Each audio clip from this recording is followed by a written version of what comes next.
There are four valves in the heart. What heart valves do is they open and close. And when the heart beats, generally the valve opens, and when the heart relaxes, the valve closes. And this allows for blood to go in one direction. The most common valve that we operate on is the aortic valve. This is the aorta, that's the large artery leading out of the heart. And if I were to remove this, under here, you would see the aortic valve. The aortic valve is the window of the heart. It's the last valve the blood sees before it's ejected out to the body. In the case of aortic stenosis, there's a blockage in the aortic valve, and the valve has trouble opening.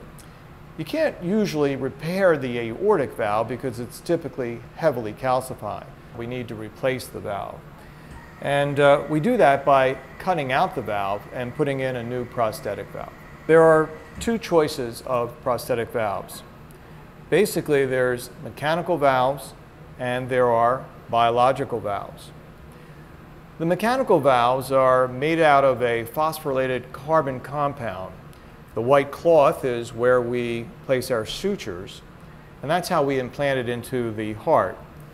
In this case, it's what we call a bileaflet valve. You can actually see that when it opens, there are two leaflets. When it closes, the leaflets come together like that. The mechanical valve, or people often refer to as the metal valve, lasts pretty much forever. That's a great thing. But there are a couple downsides to the mechanical valve. The one is they can often have a clicking sound, so that on a patient who's particularly thin, you might actually hear the valve clicking.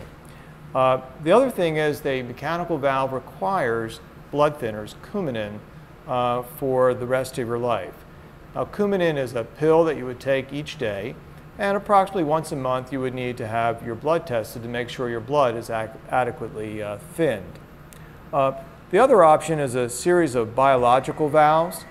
The two most common biological valves are the pig valve, or porcine, and the cow valve, or bovine valve. This is an example of the porcine, the pig valve, and this is an example of the bovine or cow valve. What's interesting is that the pig valve is literally the pig's valve. The company harvests the valve of the pig and creates the stent around it, and so you're actually using the pig's valve. The white part, again, is the sewing cuff, and then you can see the valve tissue inside.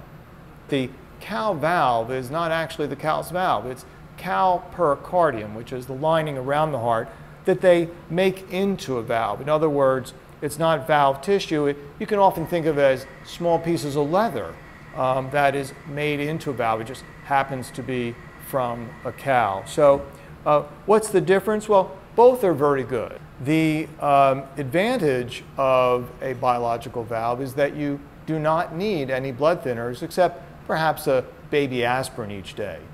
The biological valves do not make any clicking sound. The downside to a biological valve is that it may not last forever. So we typically will put these valves in patients who are 65 years of age or older, and particularly in patients 70 and older. We believe, we hope in patients who are 65 or 70 years old and up, that this valve will last maybe 15 or 20 years.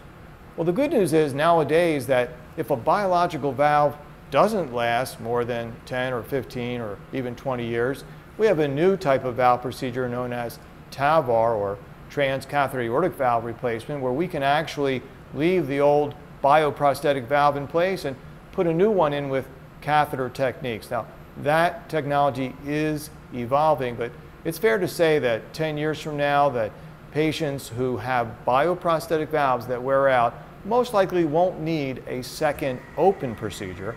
Likely they can be treated with the newer TAVR or transcatheter procedure.